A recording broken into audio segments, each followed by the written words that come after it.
Mais tout de suite, on parle économie avec Baptiste Falvaux ce matin. Bonjour Baptiste. Bonjour, et on évoque les déboires d'Uber, le géant du VTC californien. C'est le grand branle-bas de combat à la tête de l'entreprise américaine. Oui, avec une nouvelle démission qui a été annoncée hier, celle de David Bonderman. Il était membre du conseil d'administration d'Uber. C'est un milliardaire homme d'affaires qui a fondé également TPG Capital, une personne importante donc pour Uber, mais qui a été épinglé pour une remarque sexiste, une remarque lors d'une réunion interne à Uber, d'autant plus dérangeante qu'elle intervenait lors d'une réunion consacrée justement au sexisme chez Uber et au harcèlement qui serait fréquent au sein de la firme américaine. La conversation a été enregistrée par un membre lors de la réunion et publiée sur le site Yahoo Finance.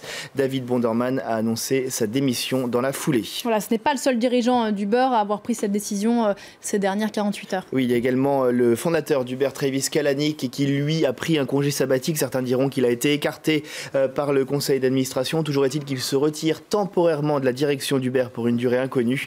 Les raisons de ce départ avec Julien Cheida. Sa mise à l'écart avait fuité lors du conseil d'administration de dimanche. Travis Kalanick, fondateur et patron d'Uber, le confirme dans un mail adressé aux salariés.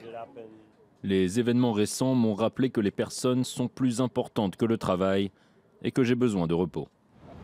Parmi les événements récents, il y a la disparition de sa mère, mais aussi et surtout la sortie d'un rapport interne sur les problèmes liés à l'environnement de travail et au manque de diversité et d'inclusion sociale au sein d'Uber.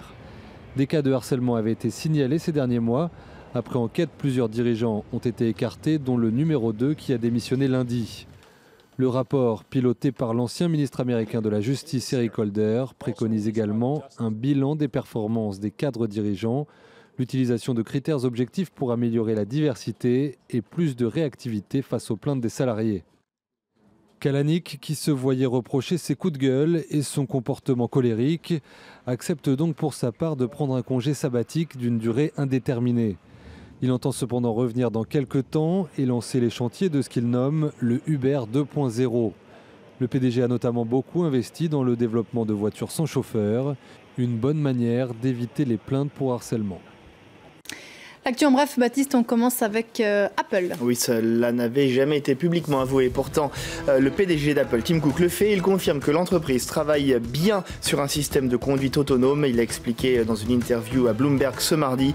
Selon lui, la technologie permettant une conduite sans chauffeur donc est le défi ultime de l'intelligence artificielle. Le patron du géant chinois des assurances, Han Bang, n'est plus en mesure d'assurer ses fonctions. Cette déclaration du groupe fait suite à des informations de presse selon lesquelles il ferait l'objet d'une enquête de la part du gouvernement chinois. Un peu plus tôt ce mois-ci, le Financial Times avait affirmé qu'il avait été interdit de quitter le territoire. Wu Xiaohui était réputé pour sa stratégie très agressive dans les investissements du groupe à l'étranger. Il avait racheté en 2014 le célèbre hôtel Waldorf Astoria à New York. Passe d'armes entre la France et Boeing. Le ministère français des Affaires étrangères exige le retrait de nouvelles subventions américaines accordées aux constructeurs aéronautiques. Elles portent, je cite, gravement préjudice à Airbus, selon le communiqué. L'OMC avait déjà dénoncé le versement illégal plus tôt ce mois-ci de subventions américaines aux constructeurs aéronautiques, alors que Washington avait affirmé en 2012 qu'il avait supprimé toutes ses subventions à Boeing. Ces bons chiffres, Baptiste, qui viennent de Chine. Oui, l'économie chinoise qui confirme sa stabilisation avec de bons chiffres effectivement pour la production industrielle au mois de mai, plus 6,5% sur un rythme annualisé, plus 10,7% également pour les ventes au détail. Dans les deux cas, c'est au-dessus des prévisions. Les bons chiffres s'enchaînent donc pour l'économie chinoise, après déjà des indicateurs encourageants plus tôt ce mois-ci concernant les exportations et les importations. On va rester dans les chiffres avec l'ouverture des marchés européens. Qu'est-ce que ça donne? Du vert ce matin pour les trois principales places financières.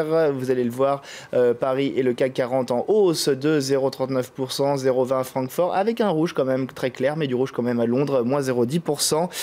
Tous les regards sont désormais tournés vers la Réserve fédérale américaine qui va annoncer plus tard aujourd'hui si elle relève ou non son principal taux directeur. A priori, oui, elle le relèvera.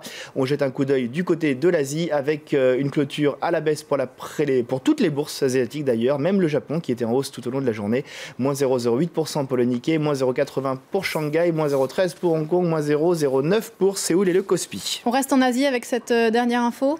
Oui, alors vous êtes peut-être comme moi, Pauline, vous râlez certainement sur le prix du mètre carré à Paris. Trop cher. Qui atteint des sommets, surtout en ce moment d'ailleurs. Eh bien, il y a bien pire. À Hong Kong, par exemple, sachez que non seulement les appartements flambent, mais il n'y a pas que les appartements, il y a également les places de parking. Selon le quotidien Mingpao, quotidien chinois, une place de parking de 17 mètres carrés a été vendue 5,18 millions de dollars hongkongais. Ça fait 592 000 euros dans un quartier certes extrêmement huppé, Upton, mais ça fait quand même beaucoup pour une simple place de parking. Faites comme moi, n'ayez pas de voiture. J'espère pour lui qu'il a une belle voiture pour mettre. Je pense qu'il a la voiture, à mon avis, à la hauteur de la place à mettre dans son beau garage. Merci beaucoup, Baptiste. C'était l'économie.